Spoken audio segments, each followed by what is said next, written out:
Hi my dear students, welcome back to my channel. ಬನ್ನಿ, ಇವತ್ತಿನ ವಿಡಿಯೋದಲ್ಲಿ ನಿಮಗೆ ಅಂತಾನೆ ಕೆಲವೊಂದಿಷ್ಟು ಸೀರೀಸ್ಗಳನ್ನು ತರ್ತಾ ಇದ್ದೀವಿ ನಮ್ಮ ಚಾನಲ್ ಮುಖಾಂತರ. ಕನ್ನಡ ಮೀಡಿಯಂ ಸ್ಟೂಡೆಂಟ್ಸ್ಗೆ, ಹೈಸ್ಕೂಲ್ ವಿದ್ಯಾರ್ಥಿಗಳಿಗೆ ತುಂಬ ಸರಳವಾದ ವಿಧಾನದಲ್ಲಿ ಗಣಿತ ಮತ್ತು ವಿಜ್ಞಾನವನ್ನು ಅರ್ಥ ಮಾಡಿಸೋದಕ್ಕೆ ಪ್ರಯತ್ನ ಪಡ್ತಾ ಇದ್ದೀವಿ. ದಯವಿಟ್ಟು ಸಬ್ಸ್ಕ್ರೈಬ್ ಮಾಡ್ಕೊಳ್ಳಿ, ಇದರ ಉಪಯೋಗ ಪಡ್ಕೊಳ್ಳಿ.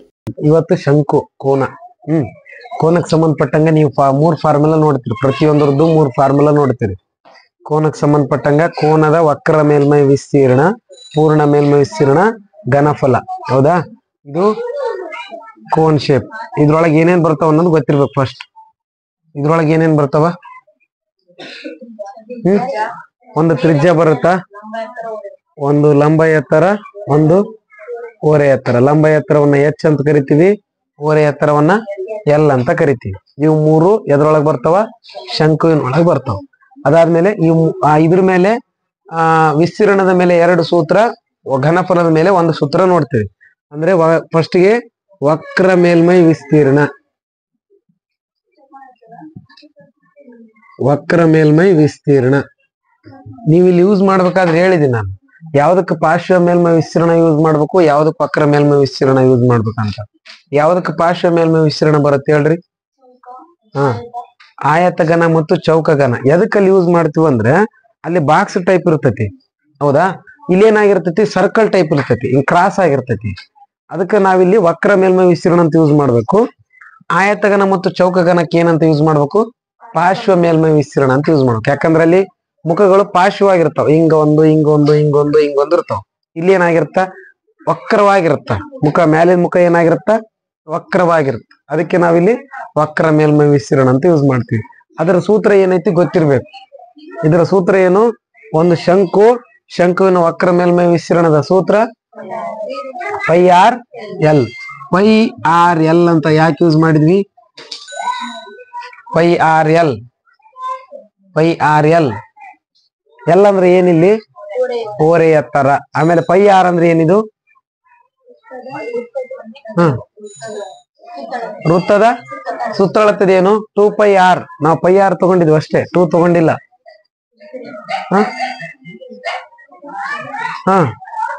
ಇಲ್ಲಿ ವಕ್ರ ಮೇಲ್ಮೈ ವಿಸ್ತೀರ್ಣ ಅಂದ್ರೆ 2πr ಇಂಟು 1/2l ಅಂತ ಬರುತ್ತೆ. ಏನಾಗತ್ತೆ? 2πr ಇಂಟು 1/2l ಅಂತ ಬಂದಾಗ ಇದು 2 ಕ್ಯಾನ್ಸಲ್ ಆಗಿ ಪೈ ಆರ್ ಎಲ್ ಉಳಿತೈತಿ. ಓಕೆ ದೆನ್, ಇದು ವಕ್ರ ಮೇಲ್ಮೈ ವಿಸ್ತೀರ್ಣದ ಸೂತ್ರ ಪೈ ಆರ್ ಎಲ್. ಅದೇ ರೀತಿಯಾಗಿ ಪೂರ್ಣ ಮೇಲ್ಮೈ ವಿಸ್ತೀರ್ಣದ ಸೂತ್ರ, ಶಂಕುವಿನ ಪೂರ್ಣ ಮೇಲ್ಮೈ ವಿಸ್ತೀರ್ಣದ ಸೂತ್ರ ಏನ್ ಬರುತ್ತೆ? ಸೂತ್ರ pi R into R plus L. Pi R into R plus L. ಹೌದಾ? ಅಂದ್ರೆ ಅದರ ಅರ್ಥ ಏನಂದ್ರ pi R square plus R L, pi R L ಬರುತ್ತೆ. ಅಂದ್ರೆ ವಕ್ರ ಮೇಲ್ಮೈ ವಿಸ್ತೀರ್ಣ ಪ್ಲಸ್ ಒಂದು ವೃತ್ತದ ವಿಸ್ತೀರ್ಣ. ವೃತ್ತದ ವಿಸ್ತೀರ್ಣದ ಎಷ್ಟು? Pi R square. ವಕ್ರ ಮೇಲ್ಮೈ ವಿಸ್ತೀರ್ಣದ ಎಷ್ಟು? Pi R L. ಅಲ್ಲಿ ಏನ್ ಮಾಡ್ತಾವ? ಅವೆರಡನ್ನು ಆಡ್ ಮಾಡ್ತೀವಿ. Pi R L plus pi R square. ಇವೆರಡರಿಗೂ ಕಾಮನ್ ಯಾವ್ದೈತಿ? ಪೈ ಐತಿ, ಮತ್ತೆ ಒಂದು ಆರ್ ಐತಿ. ಅವೆರಡನ್ನು ಕಾಮನ್ ತೆಗಿತೀನಿ. ಪೈ ಆರ್ ಕಾಮನ್ ತೆಗೆದು ಇಲ್ಲೇನ್ ಉಳಿತು? ಎಲ್ ಉಳಿತು. ಪ್ಲಸ್ ಇದ್ರಾಗ ಏನ್ ಉಳಿತ? ಒಂದ್ ಆರ್ ಉಳಿತೈತಿ. ಅದಕ್ಕ pi R into R plus L ಅಥವಾ ಎಲ್ ಪ್ಲಸ್ ಆರ್ ಎರಡು ಒಂದೇ. ಅದನ್ನ ಫಾರ್ಮುಲಾ ಆಗಿ ಬರ್ಕೋತೀವಿ ನಾವು. ಓಕೆ ದೆನ್, ಇದಾದ್ಮೇಲೆ ಬರ್ತಕ್ಕಂಥದ್ದೇ ಘನಫಲ. ಯಾವ್ದ್ರ ಘನಫಲ? ಶಂಕುವಿನ ಘನಫಲ. ಶಂಕುವಿನ ಘನಫಲ ಸೂತ್ರ ಏನು? 1/3 ಪೈ ಆರ್ ಸ್ಕ್ವೇರ್ ಎಚ್ ಅಂತ ಬರುತ್ತೆ. ಇಲ್ಲಿ ಶಂಕುವಿನ ಘನಫಲ 1/3 ಪೈ ಆರ್ ಸ್ಕ್ವೇರ್ ಎಚ್ ಅಂತ ಬರುತ್ತೆ. ಓಕೆನಾ? ಇದ್ರ ಮೇಲೆ ಲೆಕ್ಕಗಳನ್ನ ಮಾಡ್ಬೇಕು. ಅಂದ್ರೆ ಇಲ್ಲಿ ನಿಮ್ಗೆ ಘನಫಲದೊಳಗೆ ಏನ್ ಎತ್ತರ ಬಂತು? ನೇರ ಎತ್ತರ ಬರುತ್ತ. ವಿಸ್ತೀರ್ಣದೊಳಗೆ ನಿಮ್ಗೆ ಏನ್ ಬರುತ್ತ? ಓರೆ ಎತ್ತರ ಬಂದ್ರೆ ಘನಫಲದೊಳಗೆ ಏನ್ ಬರುತ್ತ? ನೇರ ಎತ್ತರ ಅಥವಾ ಲಂಬ ಎತ್ತರ ಬರುತ್ತೆ. ಓಕೆನಾ? ಇವಾಗ ಇದ್ರ ಮೇಲೆ ಪ್ರಾಬ್ಲಮ್ಗಳನ್ನ ಸಾಲ್ವ್ ಮಾಡೋಣ. ಓಕೆ, ಒಂದು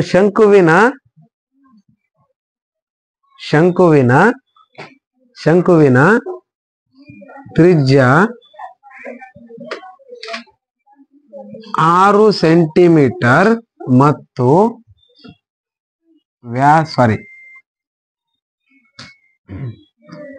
ಎತ್ತರ 13 ಸೆಂಟಿಮೀಟರ್ ಇರುವ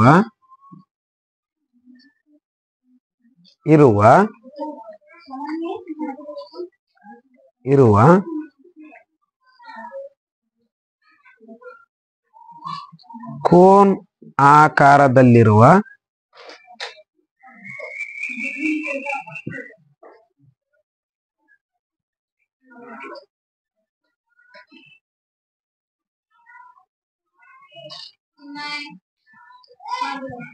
ವಸ್ತುವಿನಲ್ಲಿ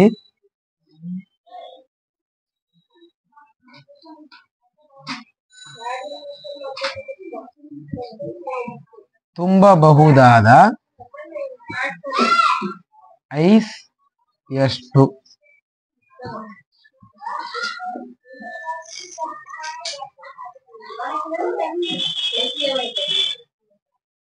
ಅಂದ್ರೆ ನಿಮ್ಗ ಘನಫಲ ಯಾವಾಗ ಕಂಡು ಹಿಡಿತೀರ ಅಂದ್ರೆ ಅದ್ರೊಳಗೆ ವಸ್ತುವಿನೊಳಗೆ ಏನಾದ್ರು ತುಂಬಬೇಕು, ಅದ್ರಾಗ ಎಷ್ಟು ಹಿಡಿತೈತಿ, ಅದ್ರ ಸಾಮರ್ಥ್ಯ ಎಷ್ಟು, ಹಿಂಗ್ ಕೇಳ್ಬಿಟ್ರೆ ಏನ್ ಕಂಡು ಹಿಡಿಬೇಕು? ತುಂಬಬಹುದಾದ ಐಸ್ ಕ್ರೀಮ್ ಎಷ್ಟು, ಅದ್ರಾಗ ಎಷ್ಟು ಜಾಗ ಐತಿ, ಅದ್ರೊಳಗೆ ಎಷ್ಟು ಸ್ಪೇಸ್ ಐತಿ ಅಂತ ಕೇಳಿದ್ರ ನೀವೇನ್ ಕಂಡು ಹಿಡಿಬೇಕು? ಘನಫಲವನ್ನ ಕಂಡು ಹಿಡಿಬೇಕು. ಅದಕ್ ಬಣ್ಣ ಹಚ್ಚಬೇಕು, ಅದಕ್ ಪೇಪರ್ ಸುತ್ತಬೇಕು, ಅದಕ್ಕೆ ನಾವೇನಾದ್ರೂ ಹಾಳೆಗಳಿಂದ ಲೇಪನ ಮಾಡ್ಬೇಕು. ಹಂಗ್ ಕೇಳಿದ್ರೆ ಏನ್ ಕಂಡು ಹಿಡಿಬೇಕು? ವಿಸ್ತೀರ್ಣ ಕಂಡುಹಿಡಿಬೇಕು. ಅದಕ್ಕೆ ಬರೇ ಸುತ್ತೋರ್ದ ಮುಚ್ಚಬೇಕಂದ್ರೆ ವಕ್ರ ಮೇಲ್ಮೈ ವಿಸ್ತೀರ್ಣ, ಬುಡಕ ಮತ್ತು ಸುತ್ತೋರ್ದ ಅಷ್ಟು ಸೇರಿ ಮುಚ್ಚಬೇಕಂದ್ರೆ ಅದನ್ನೇನಾದ್ರೂ ಲೇಪನ ಮಾಡ್ಬೇಕಂದ್ರೆ ಪೂರ್ಣ ಮೇಲ್ಮೈ ವಿಸ್ತೀರ್ಣ ಕಂಡುಹಿಡಿತೀವಿ.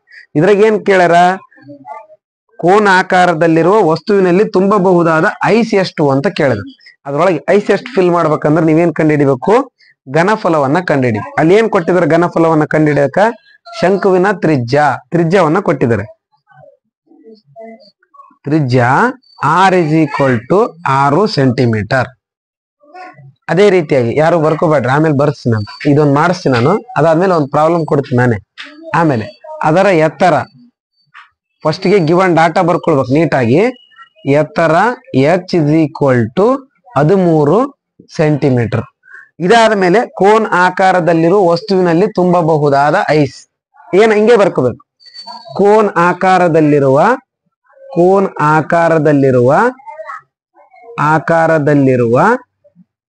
ವಸ್ತುವಿನಲ್ಲಿ ತುಂಬಬಹುದಾದ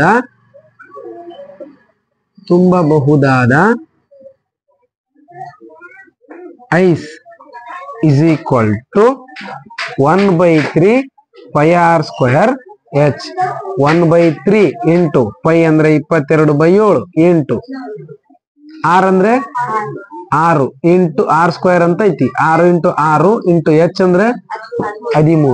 ಏನ್ ಬರೀತೀನಿ ಇಲ್ಲಿ? ಡಿವೈಡ್ ಮಾಡ್ಬೇಕು. 3 1 3 2. ಆಮೇಲೆ ಏನಾದ್ರು ಕಟ್ತಾ ಹೋಗುತ್ತಾ? ಕಟ್ತಾ ಹೋಗಲ್ಲ. ಅಂದ್ರೆ ಏನ್ ಮಾಡ್ರಿ? ಮೋಸ್ಟನ್ನು ಮಲ್ಟಿಪ್ಲೈ ಮಾಡ್ರಿ. 22 44. 44 ಇಂಟು 6 224 ಇಂಟು 13 ಸಾರಿ 4 24 240 ಪ್ಲಸ್ 24 264 ಆಗತ್ತೆ. 13 4 52 2 ಕೈಲ 5 13 6 78 5 83 3 ಕೈಲ 8 13 26 26 1 8 34. ಎಷ್ಟು ಬಂತು?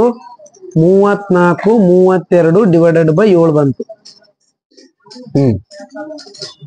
2000. ದೆನ್ 7 1 7 4 28. ಎಷ್ಟು ಉಳಿತು? 6 ಉಳಿತು. ಆಮೇಲೆ 7 7 8 56 7 9 63 7 9 63 2 ಉಳಿತು. ಹೌದಾ? 2 ಉಳಿತು. ನಾನೇನ್ ಮಾಡ್ತೀನಿ? ಬರೀ 2 ಉಳಿದದಕ್ಕ ಪಾಯಿಂಟ್ ಕೊಡ್ತೀನಿ. ಪಾಯಿಂಟ್ ಕೊಟ್ರೆ ಏನಾಗುತ್ತೆ?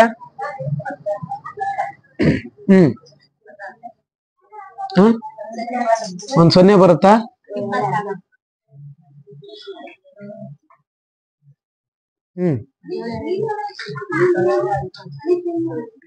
490 ಬರ್ಕೋಬೇಕು. ಇಲ್ಲಿ 490 ಬರ್ಕೋಬೇಕು. ಆಮೇಲೆ ಪಾಯಿಂಟ್ ಬರಿಬೇಕು. ಯಾಕಂದ್ರೆ ಇಲ್ಲಿ ನೋಡ್ರಿ 34 ಬರ್ದಿದ್ದೀನಿ, ಆಮೇಲೆ 3 ಬರ್ದಿದ್ದೀನಿ, ಅಂದ್ರೆ 63 ಆಯ್ತು. ಇಲ್ಲೇನು 2 ಅಷ್ಟೇ ಉಳಿತಲ್ಲ, 2 ಉಳಿದದಕ್ಕೆ ನಾ ಏನ್ ಮಾಡ್ತೀನಿ, 0 ಕೊಟ್ಟು ಇದಕ್ಕೆ ತಗೊಂತೀನಿ, 0 ತಗೊಂತೀನಿ. 0 ಇಳಿಸ್ಕೊಂಡ್ರೆ ಏನಾಗತ್ತಾ, ಈಗ 490 ಆಯ್ತು. 0 ಕೊಟ್ಟು ಪಾಯಿಂಟ್ ತಗೊಳ್ಬೇಕು. ಲಾಸ್ಟಿಗೆ ಒಂದು ಸಂಖ್ಯೆ ಉಳಿದಾಗ 0 ಕೊಡ್ಬೇಕು, 0 ಕೊಟ್ಟು ಪಾಯಿಂಟ್ ತಗೊಳ್ಬೇಕು. ಅಲ್ಲಿ ಏನಾಗತ್ತಾ, ಒಂದು ಮತ್ತೆ ಪಾಯಿಂಟ್ ಕೊಟ್ಟದಕ್ಕೆ ಮತ್ತೆ ಒಂದು 0 ಬಂತು. ಎಷ್ಟಾಗತ್ತಾ, 20 ಆಯ್ತು. ಆಮೇಲೆ 7 2 14, 14 ಎಷ್ಟು ಉಳಿತು, 6 ಉಳಿತು. 6 ಉಳಿತು, ಮತ್ತೆ 60 ಆಯ್ತು. 7 8 56, 490.28 ಆನ್ಸರ್ ಏನ್ ಬರುತ್ತೆ, centimetre cube. It is the answer. ಇಷ್ಟು ಮಾಡ್ಬೇಕು ಆನ್ಸರ್. ಇದು ಅರ್ಥ ಆಯ್ತಾ? ಮಾಡ್ರಿ ಇದನ್ನ. ನೆಕ್ಸ್ಟ್ ಇದೇ ರೀತಿ ಪ್ರಾಬ್ಲಮ್ ಕೊಡ್ತೀನಿ, ನೀವೇ ಮಾಡ್ಬೇಕು.